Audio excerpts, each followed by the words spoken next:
de toutes les couleurs. Les stars ont subi tant de plagiat. On leur a tellement brisé le cœur à se moquer de leurs exploits. C'est vrai qu'à travers un certain regard, nos mots deviennent dérisoires. La moindre chose que l'on expose est parolier chaque fois. Ça peut être un rallye dans le désert, ou peut-être une paire de lunettes.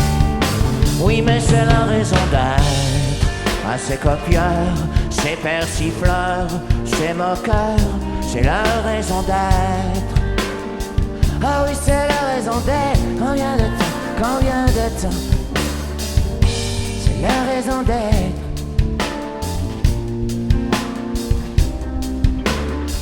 Oui, j'en ai dressé des potences. Oui, j'ai des orgueils sans mansuétude. Oui, mais c'est mieux que l'indifférence. Il y a des silences encore plus rudes. C'est vrai qu'on peut toujours trouver nos tics et nos vices cachés. À quoi ça sert de s'en défaire? Car leurs affaires sont nos affaires. Ça peut être un bonnet sur la tête, ou peut-être quand un accent du sud-ouest. Oui, mais j'ai la raison à ces copieurs, chez persifleurs, chez moqueurs, j'ai la raison d'être. Oui, c'est la raison d'être.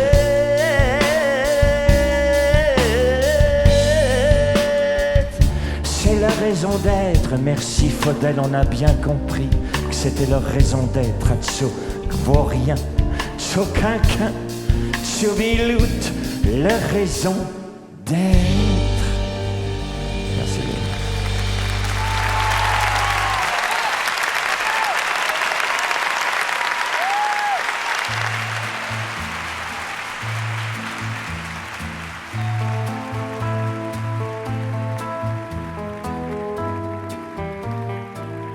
Salut à toi, peuple de Gaulle. N'est pas de Gaulle qui veut.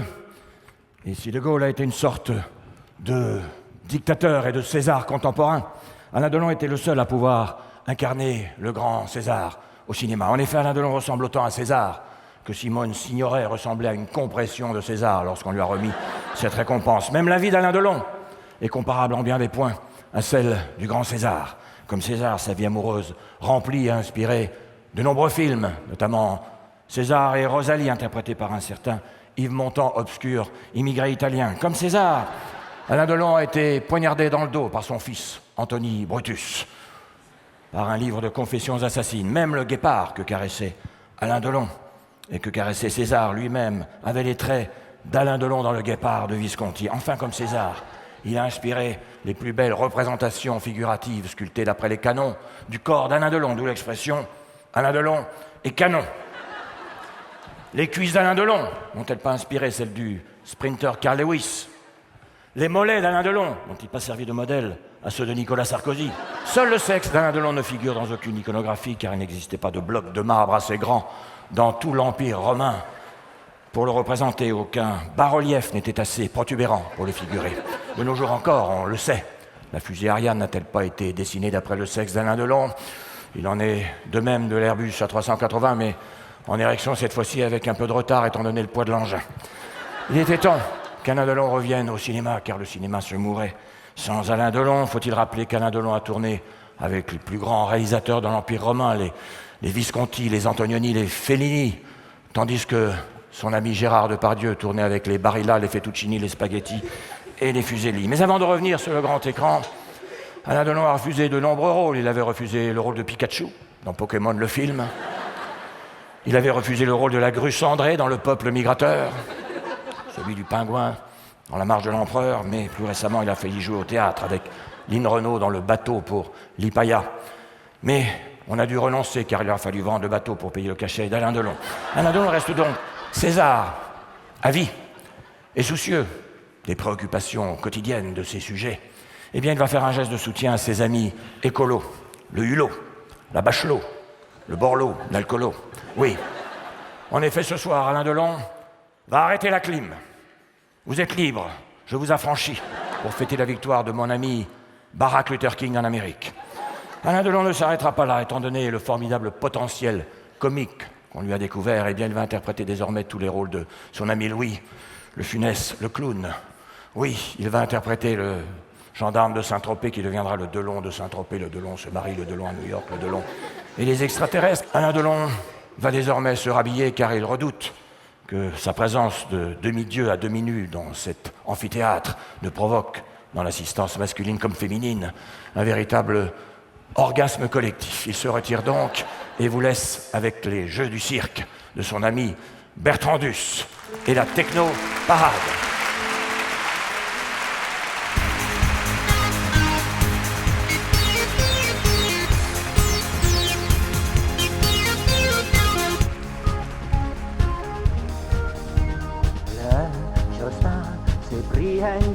Oh oui, le Strauss-Kahn est américain, mais lui, le Bertrand, tout comme Mitterrand, est tout en équilibre sur son vélib. Laissez-le rêver à l'Élysée, grimper en danseuse la dernière montée sans s'arrêter. Laissez-le rêver.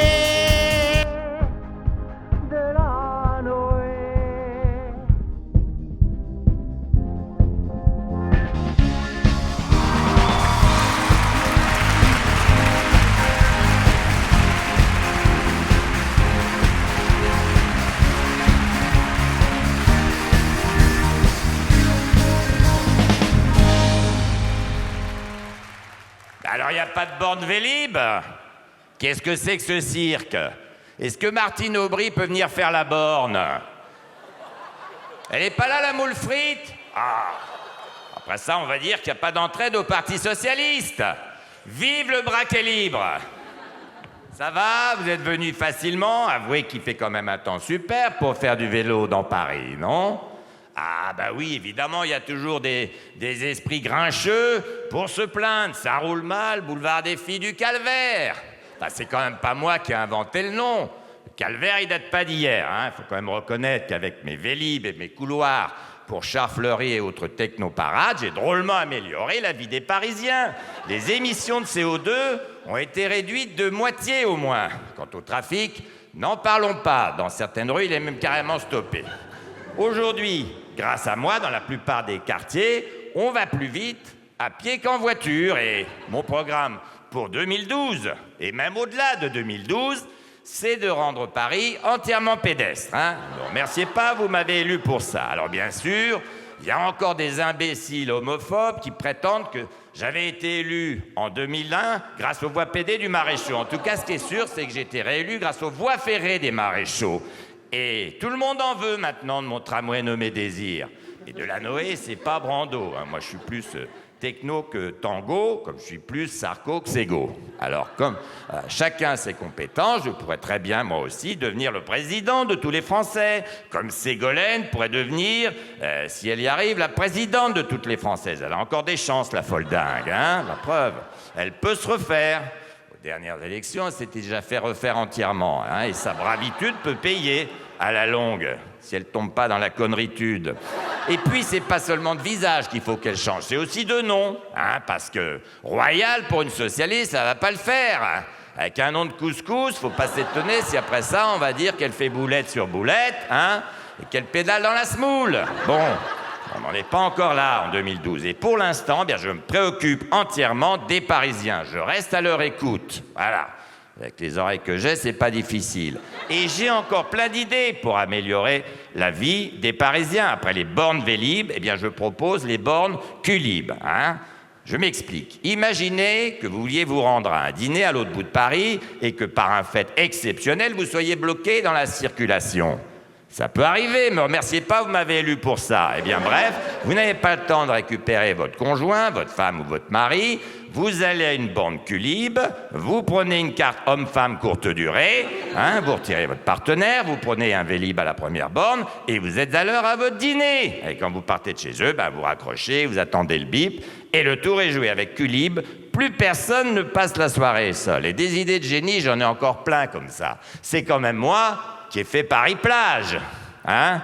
Et c'est une idée que j'avais eue parce qu'en fait, je voulais pas quitter Paris pendant l'été de peur qu'on me pique ma place à la mairie. Bon, et maintenant je vais créer Paris-Neige. Alors je vais réquisitionner la butte Montmartre, arroser de millions de tonnes de neige sur toute la surface. Je vais au Sacré-Cœur créer des solariums, des restaurants et des bars où le café sera facturé 12 €, le croque-monsieur 34 €, comme ça on s'y croira vraiment au sport d'hiver, hein.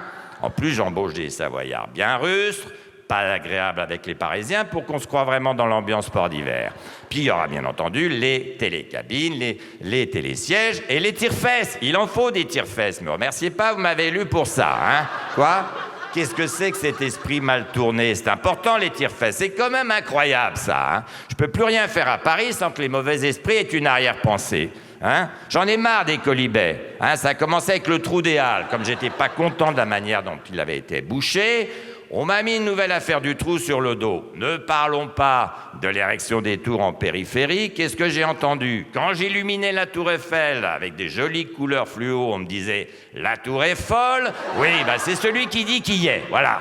Hein, depuis que j'ai été élu après mon coming out, j'ai eu droit à tous les surnoms. Et Notre-Dame de Paris, la reine de Lutèce, j'en passe et des bien pires. Hein. Quoi? Nique ton maire, oui. Elle est pas mal, celle-là. Enfin, si un jour je gagne les élections présidentielles, qu'est-ce que je vais être alors? Le président de la République ou le chef des tatas? Vous savez, moi, ce que je veux avant tout, c'est être votre maire à tous pour l'instant. Et pour parodier Bertolt Brecht, eh bien, le seul surnom que j'admets, c'est Mère Courage. Voilà. Vive le braquet libre. Martine, mon vélo, s'il te plaît. Oh, faut tout faire soi-même ici, hein.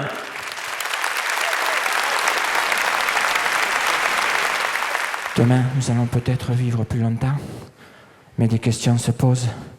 Est-ce que les jeunes vivront moins vieux?